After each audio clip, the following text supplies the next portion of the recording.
Ku masukkanlah orang ini 3 ke kamar. Bule, Iwan Bule, si Salempang. Beto, sama Salempang. Ku kunci.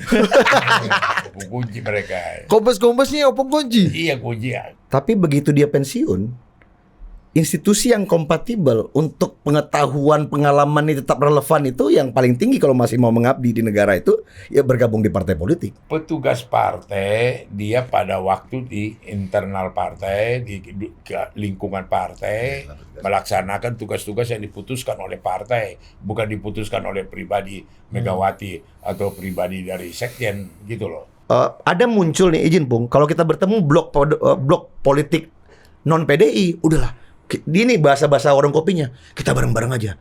Ini kan Mas Ganjar ini gelombangnya tidak setinggi Pak Jokowi dulu. Tengah malam,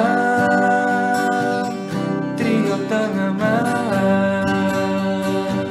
Oke, sidang pendengar Total Politik Mas Sidang. Topo. Ya, kita pakai istilah sidang pendengar. Sidang pendengar. Dan trio Sidang tengah pendengar malam. di mana saja Anda berada. Ya. Inilah Trio Opung Tengah Malam bersama Opung Panda. Nababan. Sidang pendengar dari Sabang sampai Merauke, dari Miangas hingga Pulau Rote, di seluruh kepulauan Nusantara. Kan gitu tuh. Kayak siapa Ya nih? bersama juga. Iya, kan Iya, kita kan trio tengah malam. Iya. Ada. Jadi Bang Panda Opung tamunya. Ya. Jadi kita sebelum punya opung, nah kita punya paman. Nah, paman Sap panggilannya. Ya kan? Tapi karena Paman Sap ini jauh, Iya, di Amerika. tak terdayung ini sampai. Datanglah Opung. Opung. Iya. Paman nggak bisa bikin viral. Begitu Opung masuk, viral ini. Ada lagi. Kalau paman ini kan temannya Om. Oh. Kalau opung temannya kakek. Kakek. Iya. Bang Putra itu temannya paman. Oh, nih Paman. Iya nggak Dik? Betul. Ya kan paman bertekawan kan sama Bang Bener. Putra kan kenal kan. Iya kan. Ini salah satu orang yang menikmati opung dari Amerika. Ya menikmati kita. Betul. Jadi gimana Adian katanya opung kalau nelpon ini di konten kita di sini. Kalau senior-senior lain kan nanya, "Ya, gimana kabar?" "Oh, baik. Ayo kita ngopi." gitu. Kalau Opung Panda bisa out of Bang, the blue. dia manggilnya Bang Bang. Panda Nah. bisa out of the blue nelpon gua. "Yan, mana Yan? Ada duit nggak?" Aman bang. Tentu saja pada faktanya jawaban Bang Adian nggak kayak gitu kan. Kalau nggak ada duit, lu kasih tau gua ya. Iya. Nah, gitu. Gitu. Kasih cerita dulu gimana Opung melihat hubungan senior dan junior ini dalam partai politik dan pergerakan Dunia aktivisme. Dunia. Enggak, aku sensitif mengenai mereka karena aku alami Pernah seperti itu. seperti mereka gitu loh. Di usia-usia begitu tahun 60-an, 65 kita udah diculik. Udah digebukin tentara, dimasukin tahanan. Jadi bisa ngerasakan. Dan kemudian kita dibikin sampah. Sampah, takut ke sana, takut ke sini, diteror kan. Dulu kita sebagai anak-anak Universitas Bung Karno di PKI kan. Oke. Beredarlah Bung Karno itu dididik oleh CGMI. Adalah kader CGMI, macam-macam. Jadi aku tinggal di Wijaya itu, di tempat saudaraku, tinggal mau ke Blok M aja kita nggak berani. Dekat sini dong. Iya, ke Blok M nggak berani. Karena secara apa diteror. gitu. Padahal Opung nggak bergabung di Pemuda Rakyat. Nggak ada sama sekali. Kita murni Universitas Bung Karno. Malah sebelum saya masuk Jakarta, saya sempat GMKI.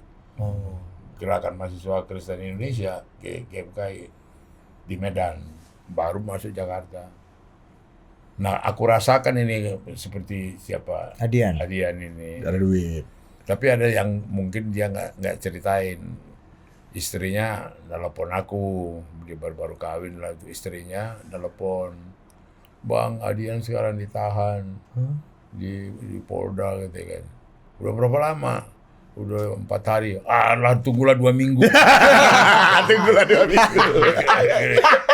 Memang cara mikir Opung nih beda sama yang lain. Nangis ya, ini serius masih serius ini. Waktu itu aku wartawan yang gak usah dekat hubungannya dengan polisi. Metro, wartawan Metro. Polhukam. Sinar harapan. Desnya Des Politik and Metro. Iya. Ini sebelum reformasi jauh ya. Jauh di Sinar Harapan gitu. Baru 4 hari, 2 minggu lah, 2 minggu baru kita kasih keluar. Gitu. Nggak berarti gini, Ri. Berarti kalau sudah begitu relasinya, hubungan Bro Adian dan Bang Panda ini bukan hubungan ini memang mentor dan menti. Karena udah berani istri berani nelpon itu hanya mentornya. Kalau abang-abang biasa nggak berani. Istri gua kan nelpon lu juga. Ada apa? Iya. Begitupun sebaliknya. Cuman gua belum pernah nelpon Ari. Ada duit nggak? Yang Pernah dia. tapi yang ada antar langsung. Tapi Ada itu buat lu nih. tapi itu keadaannya berbalik kan sekarang, Pung?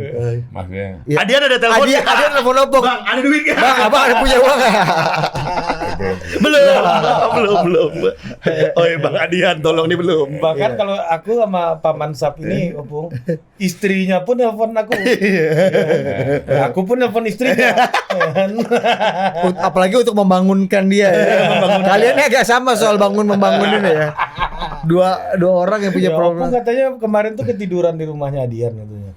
di posko. Iya posko, Iya. yang waktu Bang Zulfan mau undang. Iya. Posko, mereka kan ada enak itu istirahat di Menteng. Iya.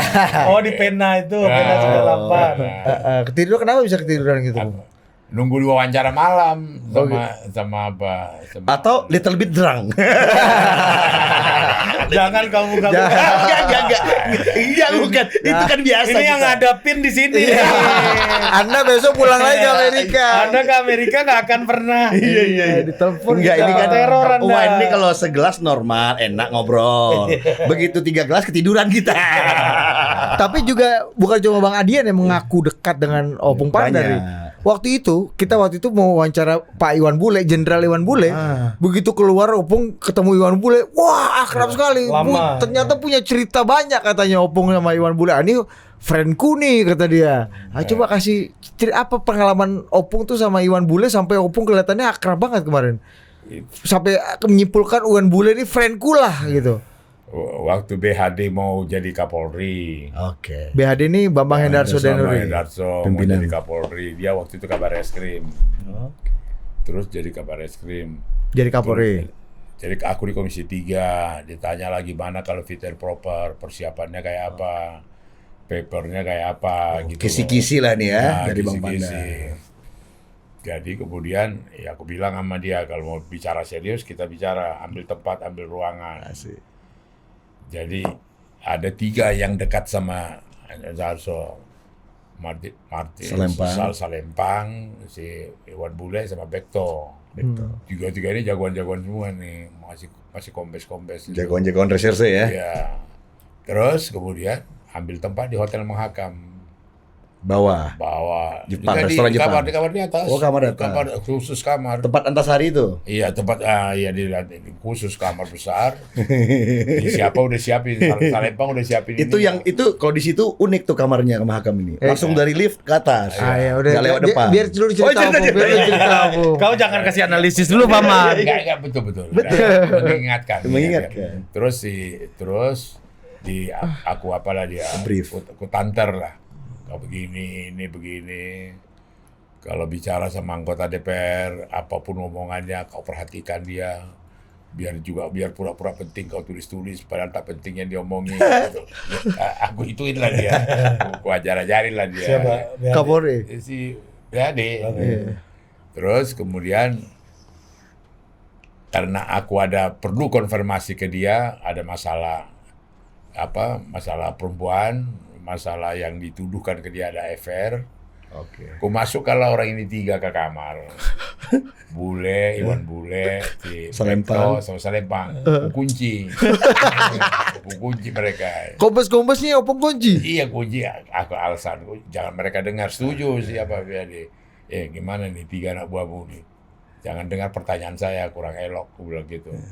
Aku kurung mereka di sana ya. Iya kata ibu. Masuk ada 3-3-nya. Baru 4 mata. Baru 4 mata. Jadi Iwan Bule ini salah satu korban Opung. Itu ceritanya, maka memori Nggak dia terlupakan. Iya. memori dia gila juga nanti bikin ke kita dikerjain. Munci 3 orang kombes ya. Asik kan kami 2 ngomong, mereka Lupa. ngedor. Oh, iya. Kasihkan empat mata. Kasih kan kami ngobrol, duh, lo orang ketok-ketok gitu. Astaga. Oh ya sorry. itu ceritanya. Itu cerita. Oh gitu Pak. Oh itu nggak banyak orang yang punya pengalaman seperti itu dalam hidupnya. Oh jadi asik juga kalau kita kapan-kapan bisa ngobrol bareng Iwan Bule Bung ya. Oh Opung ya. iya, Iwan Bule. Coba Opung kalau Pak Iwan Bule nonton nih, Opung ajak dong. Pak Iwan Bule diskusi bareng nih gimana coba Opung? Oh kita mesti ke total ini. Mesti ke total. Kasih tahu lu. Kasih dulu dong. Pak Iwan. Pak Iwan gitu. Ngomong Jenderal dulu, Iwan. ngomong sekali. Tengah. Oh. Ayo itu Pak Bang. Iwan. Yang tengah itu Bang, di bawah TV Bang. Pak Iwan, nanti kita ngomong. Kalau bisa kita ngomong sama di total. Iya, total politik. Ngomong total di sini. Kan udah jadi politisi dia sekarang kan. Iya, apalagi dari Gerindra. Cocok ini ya. Iya, bicara polisi nanti lah Cocok nggak kita. Pak Iwan kalau masuk PDI Om? Apa? Pak Iwan masuk PDI cocok. Seharusnya. Tapi nggak apa-apa di situ dulu. Di situ dulu. Nanti dia Iya. ini. Tapi kan Pung gini kan kalau selama ini mungkin deh dianggap bahwa purnawirawan polisi itu dekatnya sama PDI lah gitu ya. Sementara Pak Prabowo itu Gerindra, itunya tentara. Nah, ini kan dengan adanya Iwan Bule masuk ke Gerindra ini, Opung melihatnya gimana nih? Apalagi kemarin juga kita lihat Pak Prabowo baru bertemu dengan purnawirawan Polri gitu kan, dapat dukungan juga. Tapi kalau dibilang itu juga nggak benar.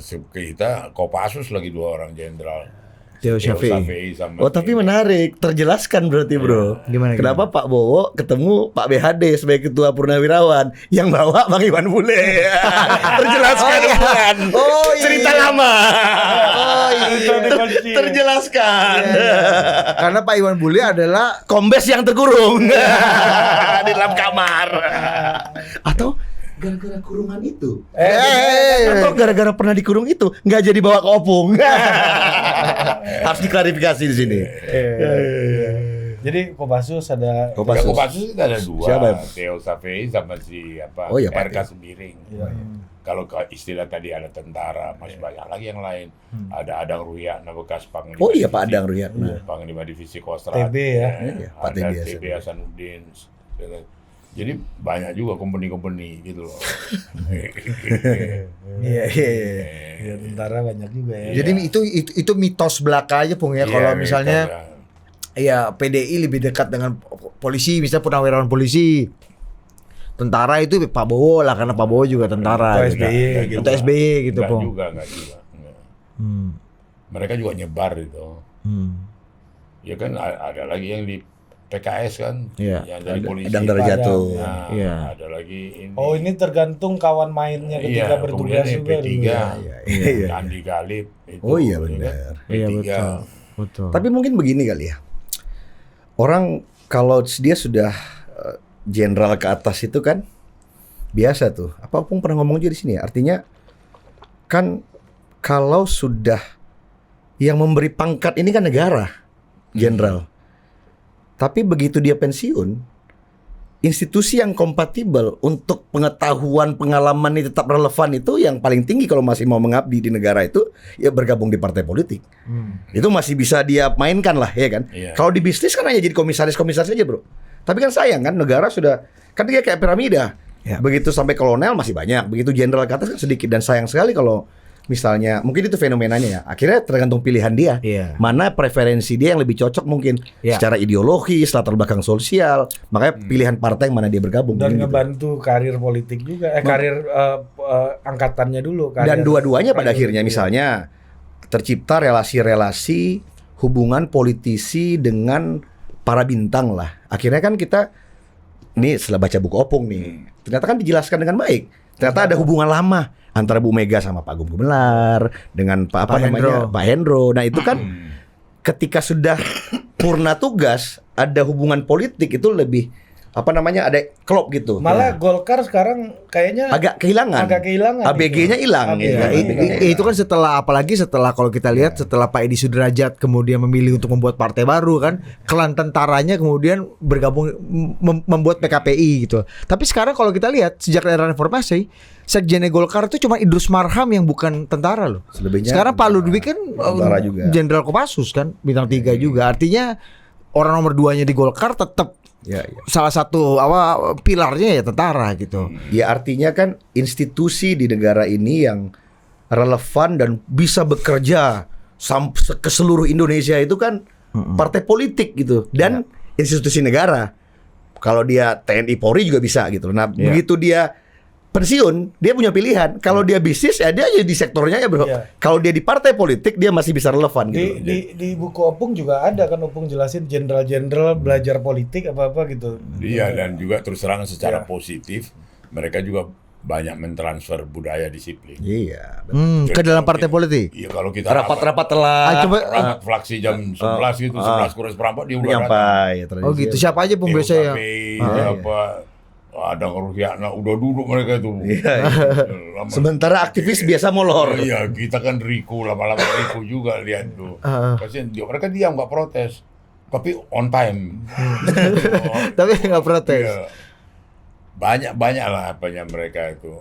Secara sistematika menyampaikan pikirannya, pendapatnya, solusinya, notulennya banyak lah. Berinteraksi dengan mereka itu ada pengaruhnya. Nah, selain kedisiplinan tadi, Pung, apa yang kemudian menjadi kontribusi positif ya?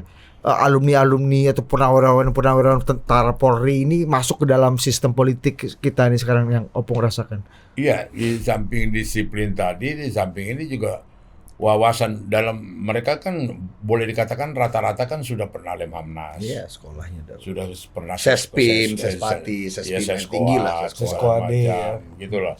Secara intelektual mereka ini gitu Advance. loh. Ada bobot, ada ini gitu loh. Dan kemudian juga angle yang mereka lihat itu juga dalam kepentingan nasional segala macam menarik lah. Artinya mereka kalau kasih komentar segala macam. Dan mereka mempunyai keberanian secara ini di dalam itu. Kalau udah merasa punya keberanian secara, maka mereka itu kan banyak yang jadi pimpinan gitu loh. Banyak yang jadi ini. Iya, iya. Di Baik DPR. di DPR, di partai, di Nah. di si Theo Safi kan DPP. Iya, iya. Tapi mungkin gini juga kali ya. Di Amerika kan gitu juga.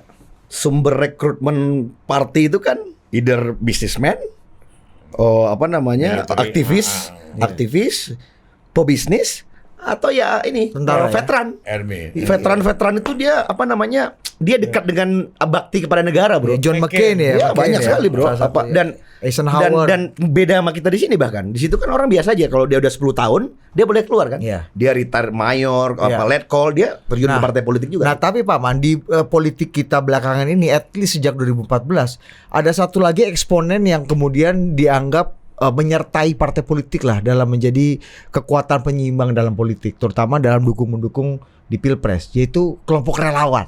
Ini penting juga. Volunteerism. Nah, beberapa waktu lalu, beberapa kelompok relawan merasa agak protes nih ke PDI, Opung. Kesannya kok kita nih relawan kan, jadi relawan kan nggak mau masuk partai, tapi kenapa harus masuk ke dalam orkestrasi partai? Kalau masuk partai pun ya pilihan kita banyak. Suka Ganjar misalnya, Iya, bisa aja kita suka partainya Golkar gitu, iya, atau betul. partainya PSI gitu, dan Betul. partai-partai lain ya gitu. Oh, ini terkait yang rame di Twitter nih. Ini coba kita ada kritik Rame di sedikit dari Twitter. salah satu relawannya Rame di Mas Twitter. Ganjar Iya, iya. yang merasa kok, Kita nggak diakomodir. gitulah. Kita saksikan. Bersikap, berjarak, mengatur, mengendalikan, mengkooptasi. Kalau itu urusan Ganjar himself. Yang jadi masalah ini bukan soal Ganjar, ini soal PDIP-nya. Jadi pertanyaan besarnya, bisa nggak Ganjar ngomong sama pengurus PDIP? Stop controlling kami. Stop mengatur-ngatur terlalu jauh para relawan. Itu yang harus dilakukan. Mbok Yao juga stop treat Ganjar sebagai petugas partai. Menarik. Itu sedikit dari keresahan. Itu salah paham dia itu. Gagal paham dia. Nah, gitu. Pertama begini ya, yang hakiki relawan itu al-ikhlas. Relawan itu namanya rela. Populer relawan ini waktu dulu Soekarno, waktu Irian Barat. Sukarelawan, Relawan relawati. Iya. Itu yang terkenal dulu, siapa penerjun perempuan itu. Yang perempuan penerjun yang terkenal itu Herlina. Terkenal. Jadi relawan itu jangan kemudian seperti orang-orang politik, partai politik gitu loh. Kemudian mulai bermain-main di apa itu kacau tuh. Terus ada lagi yang lucu-lucu dan sekarang paling laris itu, paling harga. Tiba-tiba dia relawan. Habis itu bikin prospolnya membubarkan karena Ganjar ini begini-begini. Berapa lah dapat kawan pikirku. Gitu loh. Ngerti gak? Gampang dicengkal gitu loh. Relawan Ganjar. Wah gitulah yang mengapakan Ganjar. Tuh bikin press conference. Bubarkan relawan. Relawan Ganjar bubar. Wah yang anti Ganjar pun sore kan. Yang pro Ganjar prihatin. Kok sampai begitu ya gitu. Actingnya boleh lah gitu loh. Gak tahu pelawak-pelawak gitu loh. Dalam permainan politik pelawak-pelawak gitu loh. Karena apa? Dia langgar harkat hakiki dan martabatnya sebagai relawan. Relawan tuh betul-betul ikhlas, bantu. Nggak usah kemudian mengorganisir diri seperti organisasi politik, gitu loh. Itu yang ku tangkap ya. Sama seperti apa dikatakan dia tadi terakhir. Ade Armando. Apa katanya? Ya apa yang Berhenti menyebut Ganjar sebagai petugas partai kalau tidak Dan salah relawan gitu. mengkooptasi. Iya. Partai mengkooptasi. Partai mengkooptasi relawan. Ini yang sudah salah kaprah, salah ngerti. Apa sih itu partai? Partai itu ada anggaran dasar, ada anggaran rumah tangga, ada piagam, ada himnenya, ada ini ya. Body ini menugaskan berdasarkan kongres, berdasarkan rakernas, berdasarkan konferensi daerah. Siapa yang ditugaskan? Orang-orang partai. Mereka petugas partai. Megawati juga petugas partai. Bukan Megawati partai. Nah karena pemahaman buruh Tanjung Priok, gitu loh. Dianggap pekerja langsung ngangkut-ngangkut itu. Labor. Itu ngangkut goni. Dihina, direndahkan. Kita bangga, aku sendiri bangga. Ketua DPD 8 tahun, petugas partai aku. Karena aku mengemban misi yang diapakan di anggaran dasar, anggaran rumah tangga. Mengemban penugasan-penugasan yang diputuskan, bukan pribadi loh. Diputuskan di Kongres. Maka seperti Megawati itu diputuskan Kongres. Dia ya penentu dalam apa? Penentu terakhir dalam Capres. Bukan maunya Mega. Gitu loh. 1/3 juga bisa dicabut itu dari Mega. Kewenangan itu. Kalau gitu Kongres loh. menginginkan. Iya, kalau menginginkan. Jadi orang yang nggak memahami merasa kearogansinya partai diapakan petugas gitu. Nggak ada. Jokowi nggak keberatan dia bilang petugas partai. Ganjar nggak keberatan. Ya tapi kan kalau Pak Jokowi kan sudah masuk istana itu kan harusnya udah The loyalty to my party dia bahkan menjadi pemimpin bagi yang memberikan tugas gitu. Kalau itu sudah, ini kan diapakan kan kalau di pertemuan internal, ada di Kongres atau di Rakernas atau di apa, bukan sewenang-wenang kemudian datang Megawati ke istana mereka, petugas partai, nggak ada juga gitu.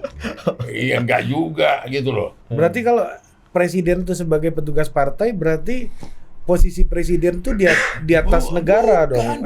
Partai itu di atas negara dong. Bukan salah, kau pun lebih salah dari dia lagi. Salah makanya saya tanya sama Oppo. Kalau saya salah nggak apa-apa. Bukan. Petugas partai dia pada waktu di internal partai, di lingkungan partai melaksanakan tugas-tugas yang diputuskan oleh partai, bukan diputuskan oleh pribadi Megawati atau pribadi dari sekjen gitu loh. Dialah menjadi petugas partai. Tapi kan status presiden itu kan melekat, Opung. Apa ya? Presiden itu kan jabatan yang melekat. Nggak bisa 1 detik pun dia lepaskan jabatan presidennya. Nggak ada dilepaskan. Ya kan kalau di internal kan Pak Jokowi tetap presiden gitu. Apa ya? Di internal PDI sekalipun. Iya. Ya, Iya, betul. Nggak berubah itu. Nggak berubah. tapi kan di internal Pak Jokowi disebutnya sebagai petugas partai gitu. Disebut. Kan Iya. Opung bilang tadi. Iya, disebut itu bukan berarti kemudian kau nggak presiden lagi. Bukan gitu loh. Sebutan itu apa gimana ya?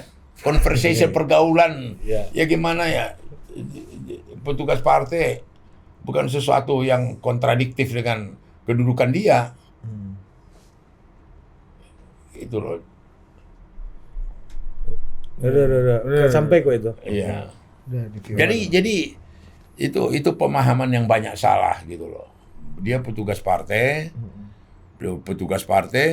bukan kemudian menafikan jabatan-jabatan yang ada sama dia. Tapi mungkin gini nggak, boleh nimbrung nggak? Boleh lah. Ya. Mungkin gini kali ya, Mas Ade tuh kerisauan ini pandangan gua ya. Partai itu pasti punya tujuan politik, dia menang sebesar-besarnya. Maka dari itu dia harus meluaskan tangannya dong kemana-mana. Nah, problemnya presiden ini kan adalah kader partai politik juga. Ketika dia diusung, dia ada partainya. Nah, begitu dia ingin meluaskan dukungan politiknya, partai ini akan bertemu dengan kepentingan partai lain yang juga mengusung presiden yang sama. Nah, problemnya ketika partai ini punya ceruk politik yang sama, marketnya, dia akan berkonflik. Tidak ada konflik kita lihat misalnya antara PDIP dengan P3 karena ceruknya berbeda. PDIP dengan PAN. Tapi terjadi konflik kalau sama-sama menguntung Mas Ganjar, tapi PSI dan PDI Perjuangan menurut gue ya. Dan sama juga nih, mungkin kalau terjadi suatu hal nih, bergabung nih antara PKB dukung Mas Ganjar juga misalnya, wah itu kan dengan P3 dia.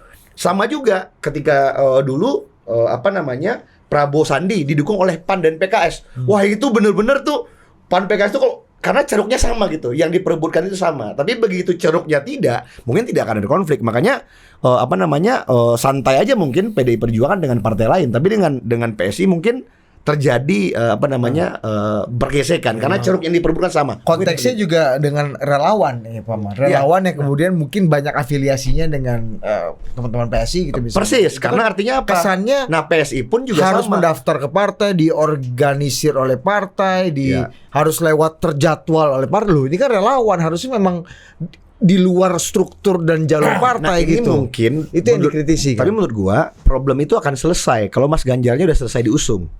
Berarti kan akan ada tim resmi kayak TKN BPN dulu lah.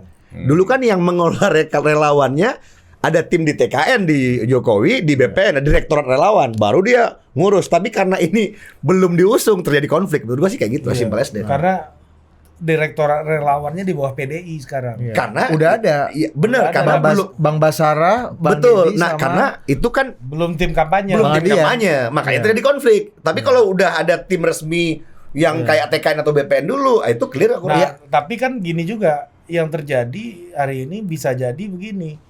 Karena apa yang terjadi hari ini, ya, direktorat relawan nantinya di Mas Ganjar yang ditakutkan itu nggak mengakomodir teman-teman ini gitu. Di tim kampanye itu. yang mau bergerak lebih bebas Ya, dan tidak terafiliasi dan terkoordinasi dengan PDI.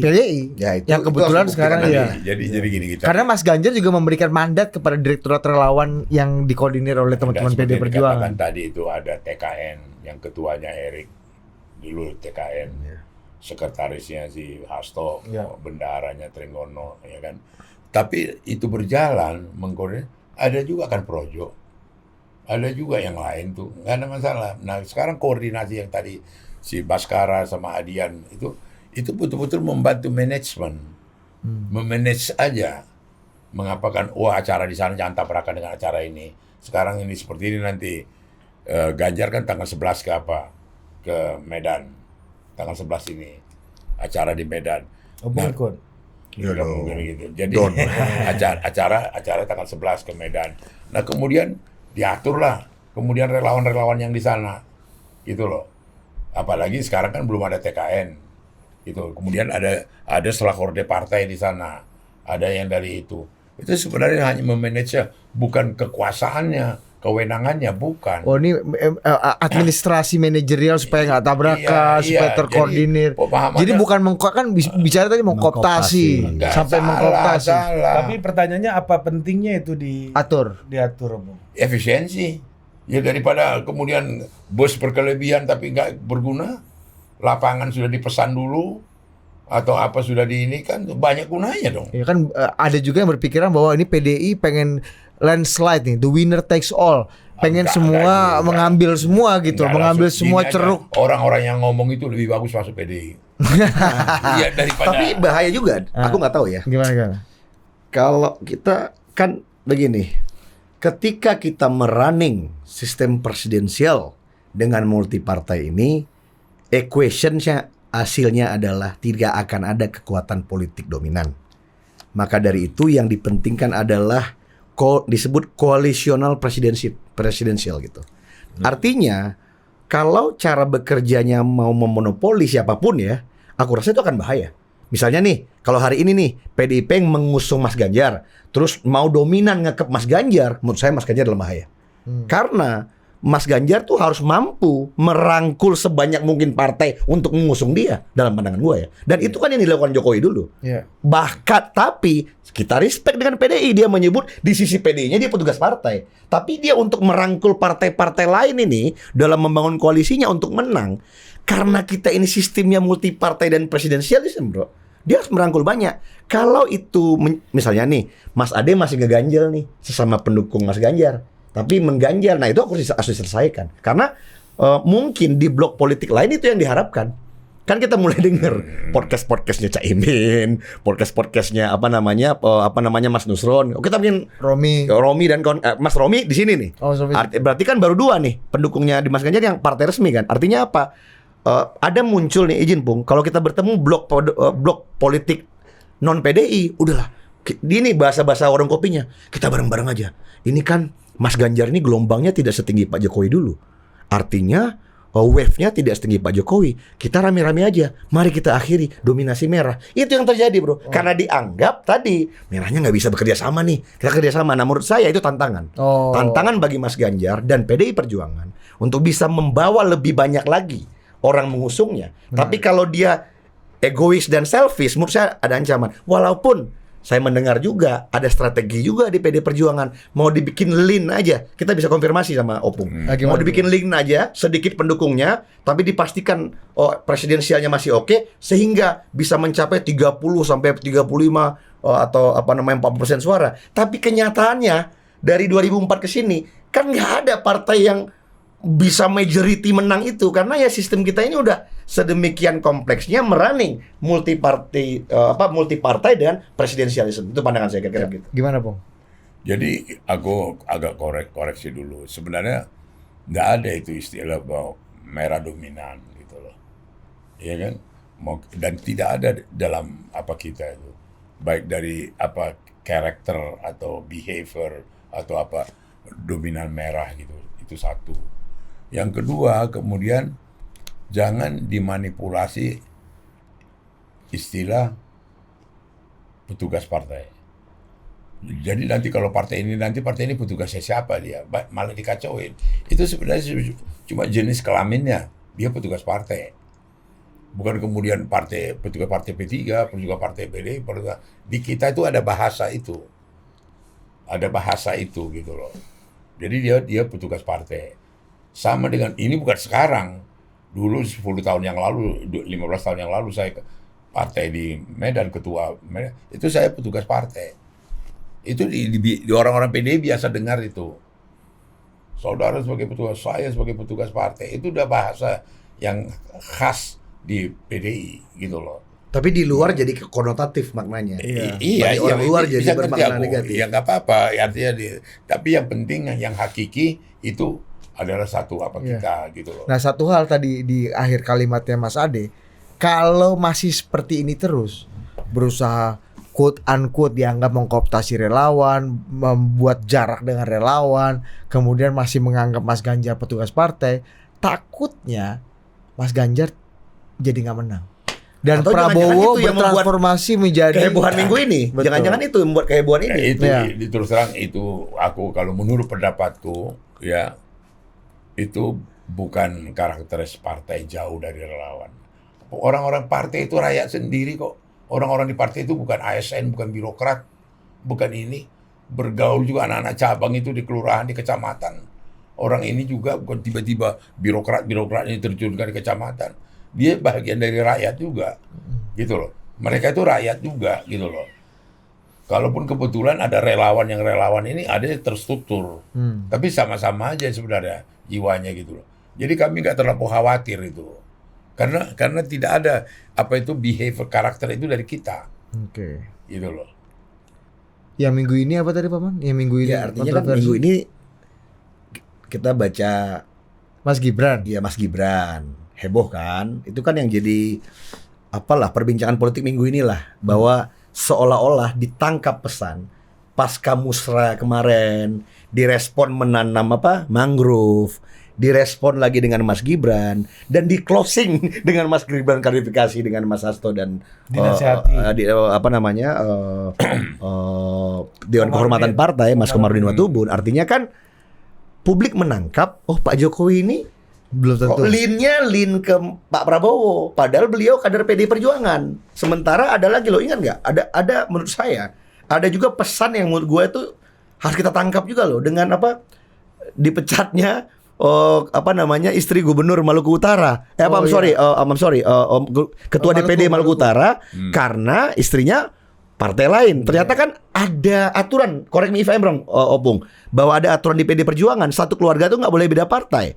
Nah ini kan menarik ya, itu saja sudah dianggap pelanggaran berat. Apalagi misalnya kalau Mas Gibran mendukung calon presiden yang tidak didukung oleh partainya sendiri. Nah artinya kan ini ada kehebohan dan publik menangkap. Karena Mas Gibran bukan hanya anak presiden, tapi juga kader partai. Kader partai. Nah, kalau kita lihat, ingat, segarkan lagi sejarah, Murdayapo itu salah satu DPP bendahara, posisi strategis di PDI Perjuangan, dan dia ini Murdayapo. Tapi karena istrinya Demokrat, ya dipecat dia. Gitu loh. Murdayapo itu dipecat, diberhentikan karena istrinya pelayan partai. Jadi bukan cerita baru Maluku ini, sudah cerita dari dulu itu, ada aturan main di partai, gitu loh. Itu Murdayapo loh. Saya kebetulan ikut memeriksa dia, ikut mengadili dia sebagai DPP Dewan Kehormatan waktu itu, karena istrinya di Demokrat sama SBY. Itu aja. Siti Hartarti Murdaya. Ya maksudnya jangan-jangan kan orang menangkap. Iya. Di kalangan kita ini ada gini, di netizen ini Opung.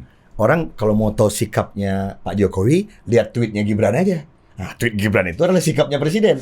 Artinya kalau kita mereka-reka sikapnya presiden, berarti lihat sikap Gibran. Nah, Gibran kan kemarin melakukan manuver politik. Walaupun dia bilang siapalah saya anak kecil, saya ini bukan siapa-siapa, juga baru kader baru. Cuman kan beliau anak muda yang putra presiden, punya power politik. Nah, jangan-jangan nih Opung, ada sikap mendua dari presiden ini karena presiden melihat bahwa ada kekurang mampuan Mas Ganjar mengajak banyak orang nih yang membuat dia berhipotesa sama seperti Mas Ade. Jangan-jangan. Iya, ini jangan-jangan aja. Jangan. Ya. Tengah malam